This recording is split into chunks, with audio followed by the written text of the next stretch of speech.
Assalamualaikum warahmatullahi wabarakatuh. Perkenalkan, nama saya Aldi Putra Nindya, kelas 10 Telin A. Di sini saya akan membacakan biantara tentang adab dan ilmu. Kasadayana anu ku abdi ti pika hormat, dina ieu kesempatan abdi bade ngedalakan biantara pondok kenaan adab jeung ilmu. Hadirin sadayana, adab jeung ilmu teh dua hal anu penting dina kahirupan.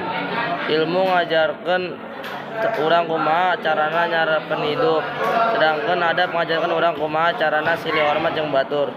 Ilmu tanpa adab bakal matak ngangikeun, sedangkan adab tanpa ilmu bakal ngajadikeun urang sederhana tapi tetep dihargaan. Ku kituna urang kudu pilih imbankeun antara adab jeung ilmu. Sangkan hirup urang jadi manfaat keur diri sorangan jeung keur sasama. Mugia urang sadayana jeung jadi jalma anu pinter, tur miboga adab anu hade. Hapunten upami aya kasalahan. Wassalamualaikum warahmatullahi wabarakatuh.